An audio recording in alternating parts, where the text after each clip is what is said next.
जोड़ों में जकड़न और उंगलियों में इतना तेज दर्द हो कि चलना मुश्किल हो जाए। अक्सर लोग इसे नॉर्मल जॉइंट पेन समझते हैं, लेकिन ये सिर्फ जॉइंट पेन नहीं है। ये हो सकता है गाउट, और इसके पीछे होता है हाई यूरिक एसिड। आज मैं आपको बताऊंगा यूरिक एसिड बढ़ता क्यों है, गाउट कैसे होता है, और क्या खाएं और क्या अवॉइड करें जिससे ये नेचुरली कंट्रोल में आ जाए। मैं हूं doctor Taufiq Panchwani, orthopaedic knee and shoulder surgeon. और ये बहुत ही कॉमन सवाल है उन पेशेंट्स का जिनके जोड़ों में स्वेलिंग और पेन रहता है, और जब हम टेस्ट करते हैं तो पता चलता है कि उनका यूरिक एसिड लेवल बहुत ज्यादा है। तो पहले समझते हैं यूरिक एसिड होता क्या है। यूरिक एसिड एक नेचुरल वेस्ट प्रोडक्ट है जो आपकी बॉडी रोज बनाती है। हमारी बॉडी में एक टर्नओवर चलता है, पुराने सेल्स टूट जाते हैं और उसकी जगह पर नए सेल्स आते हैं। तो जब ये पुराने सेल्स डिस्ट्रॉय होते हैं तो उससे केमिकल रिलीज होता है जिसे कहते हैं प्यूरिन्स। जब प्यूरिन को ब्रेक डाउन किया जाता है हमारी बॉडी में तो उससे एंड प्रोडक्ट बनता है यूरिक एसिड, जो किडनी के जरिए फिल्टर होकर बाहर निकल जाता है। मेल्स में यूरिक एसिड की नॉर्मल रेंज होती है अराउंड 3 to 7, और फीमेल्स में ये रेंज होती है 2 to 6। जब ये रेंज से ज्यादा बढ़ने लगे तो शुरू में तो कोई खास सिम्टम्स नहीं होते, थोड़ा बहुत कभी जॉइंट में पेन हो गया, स्टिफनेस आ गई।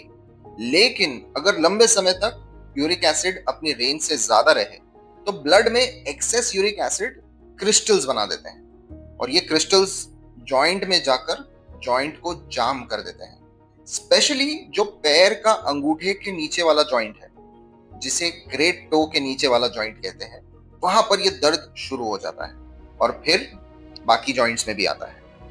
जब ऐसी सिचुएशन होती है तो जोड़ों में दर्द, स्वेलिंग और गाउट ऐसी प्रॉब्लम्स होने लगती है। ये बहुत ही पेनफुल कंडीशन होता है। घुटने, हाथ और पैर की उंगलियों में इतना सीवियर पेन होता है कि ऐसा लगता है कि कोई नीडल्स और सुइयां चुभा रहा है। स्ट्रॉन्ग पेन किलर्स लेनी पड़ती है, लेकिन पेन किलर प्रॉब्लम को दबा देती है, सॉल्व नहीं करती, क्योंकि क्रिस्टल्स, यूरिक एसिड के जो क्रिस्टल्स है वो धीरे धीरे बाकी जॉइंट्स में भी और ऑर्गन्स में भी जमा होना शुरू हो जाते हैं, और जिस जिस ऑर्गन और जॉइंट में जाकर ये जमा होते हैं उन्हें ये डैमेज करना शुरू कर देते हैं। तो आपको कैसे पता चले कि आपकी बॉडी में यूरिक एसिड नॉर्मल है या नहीं? एक सिंपल ब्लड टेस्ट से पता चल जाएगा कि आपका यूरिक एसिड नॉर्मल है या नहीं। अब सवाल यह है कि यूरिक एसिड बढ़ता क्यों है? इसके पीछे दो मेन रीजन हो सकते हैं। सबसे पहला, यूरिक एसिड जो नॉर्मली बॉडी में प्रोड्यूस होता है वो एक्सक्रीट नहीं हो रहा है, वो बाहर निकल नहीं पा रहा है, क्योंकि बाहर निकालने का काम तो किडनीज का होता है। अगर किडनी की फंक्शनिंग में कोई प्रॉब्लम है तो यूरिक एसिड बॉडी के अंदर जमा होने लगता है। ये एक मेडिकल इशू है, इसके लिए डॉक्टर को कंसल्ट करना जरूरी है।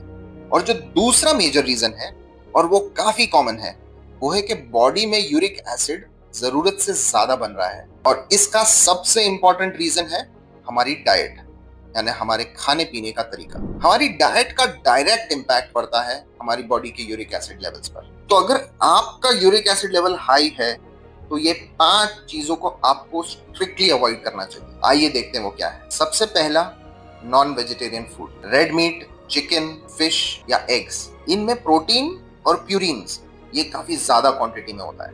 तो अगर आपका यूरिक एसिड लेवल ज्यादा है तो कम से कम कुछ दिनों के लिए इन चीजों को अपनी डाइट से एलिमिनेट कर दें, निकाल दें। ये करना बहुत जरूरी है। जो दूसरी इंपॉर्टेंट चीज है वो है सॉफ्ट ड्रिंक्स। रिसर्च में देखा गया है कि कोल्ड ड्रिंक पीने से यूरिक एसिड का लेवल बहुत बढ़ जाता है। इसका रीजन बड़ा क्लियर है। मीठा करने के लिए फ्रक्टोज कॉर्न सिरप यूज किया जाता है, जो ना तो सिर्फ यूरिक एसिड को बढ़ाता है बल्कि किडनीज को भी इफेक्ट कर सकता है। तो package juices, energy drinks, soft drinks, ये सब जो आर्टिफिशियल स्वीटनर्स यूज करते हैं उन्हें भी लिमिट करना चाहिए। तीसरी इंपॉर्टेंट चीज है दाल। दाल इंडिया में बहुत कॉमनली यूज की जाती है और काफी न्यूट्रिएंट रिच भी होती है। ये हमारा नॉर्मल डाइट का एक इंपॉर्टेंट पार्ट है। लेकिन अगर आपको यूरिक एसिड हाई है तो आपको कुछ टाइम के लिए दालों को अवॉइड करना जरूरी है। स्पेशली राजमा, छोले, सोयाबीन, उड़द की दाल, अरहर की दाल, ये जो कॉमन दालें हैं उनको अवॉइड करने से यूरिक एसिड का लेवल्स में कंट्रोल किया जा सकता है। कुछ सब्जियों में भी प्यूरिन ज्यादा होता है, जैसे पालक, गोभी, बैंगन, मशरूम या फ्रेंच बीन्स। इन सब्जियों की जगह पर दूसरी सब्जियां सब्स्टिट्यूट कर लें ताकि आप अपने नॉर्मल डाइट में वेजिटेबल्स और फाइबर, ये दोनों का इंटेक मेंटेन करके रखें। लास्ट और सबसे इंपॉर्टेंट है पैकेज्ड और प्रोसेस्ड फूड, यानी biscuit, chips, chocolates, junk food जैसे बर्गर, पेस्ट्रीज, मोमोज, पिज्जाज, इन्हें भी लिमिट करना चाहिए, क्योंकि ये सारी चीजें जिनमें प्रेजर्वेटिव्स होती है वो बॉडी के अंदर इन्फ्लेमेशन को बढ़ा देती है और यूरिक एसिड को भी बढ़ा सकती है। सो बेसिकली यूरिक एसिड कोई बीमारी या डिजीज नहीं है, ये अक्सर का एक नॉर्मल बाई प्रोडक्ट होता है जो खाने पीने की वजह से और लाइफस्टाइल की वजह से बढ़ जाता है। अगर आपका खाना पीना सही है, लाइफस्टाइल सही है, तो ये काफी हद तक कंट्रोल में आ सकता है। एक बात समझना जरूरी है, अगर आपका यूरिक एसिड लेवल्स बहुत ज्यादा है या आपको बार गाउट के अटैक्स आ रहे हैं, जॉइंट में सीवियर पेन हो रहा है, तो सिर्फ डाइट काफी नहीं होती है। आपको कभी इसके लिए मेडिकेशंस लेना भी जरूरी होता है जो यूरिक एसिड के लेवल्स को कम करे। ऐसे कंडीशन में अपने डॉक्टर से मिलना और सही मेडिसिन सही टाइम पर शुरू करना भी बहुत इंपॉर्टेंट होता है। डाइट और लाइफस्टाइल आपकी ट्रीटमेंट का हिस्सा है, रिप्लेसमेंट नहीं है। अब बात करते हैं एक इंपॉर्टेंट टॉपिक की, वो फूड्स जिससे आपका यूरिक एसिड कम हो सकता है। ये ऐसे फूड्स है जो हर इंडियन किचन में ऑलरेडी अवेलेबल है, कहीं बाहर जाने की या कोई एक्सपेंसिव चीज लाने की जरूरत नहीं है, और ये आपके यूरिक एसिड को मैनेज करने में बहुत हेल्पफुल है।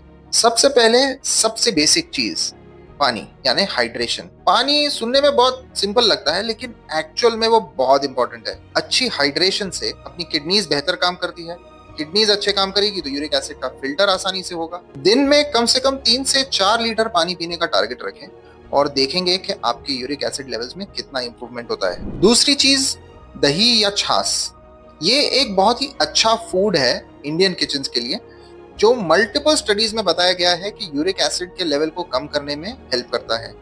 लो फैट का ऑप्शन ज्यादा बेहतर होगा, फुल फैट वाली और मलाई वाली दही अवॉइड करें। तीसरा है आंवला, यानी इंडियन गूसबेरी। आंवला में विटामिन सी बहुत ज्यादा क्वांटिटी में होता है, तो विटामिन सी के बारे में ये क्लियर एविडेंस है कि विटामिन सी लेने से यूरिक एसिड के लेवल्स में रिडक्शन होती है। ये बहुत स्ट्रॉन्ग क्योर नहीं है, लेकिन इसका इफेक्ट कंसिस्टेंट है, तो रोज विटामिन सी का इंटेक लेने से यूरिक एसिड को मैनेज करने में काफी हेल्प होती है। इसके साथ ही होता है नींबू। नींबू यानी लेमन के अंदर भी विटामिन सी का बहुत अच्छा सोर्स होता है। नींबू खाने में यूज करने में या फिर नींबू पानी पीने से यूरिक एसिड के लेवल को कम करने में बहुत हेल्पफुल यूज होता है। ये सारी चीजें एविडेंस बेस्ड है और हमारी नॉर्मल इंडियन किचन में काफी इजीली अवेलेबल भी है। इनका इफेक्ट ग्रेजुअल होता है और हर पेशेंट में डिफरेंट होता है। अगर आपको लगता है कि ये वीडियो से आपको यूरिक एसिड के बारे में समझने में थोड़ी हेल्प मिली है, तो ऐसे इंसान के साथ जरूर शेयर करें जिसे ये प्रॉब्लम हो सकती है। अगर आपके जॉइंट्स में रेगुलर पेन रहता है, स्वेलिंग रहती है, स्टिफनेस रहती है, तो इसे प्लीज इग्नोर ना करें और इसका इवैल्यूएशन जरूर कराएं। चैनल को सब्सक्राइब करें ताकि ऐसी ही इंफॉर्मेटिव वीडियोस हम आप तक पहुंचाते रहें। Till then, stay fit, stay healthy. Thank you very much.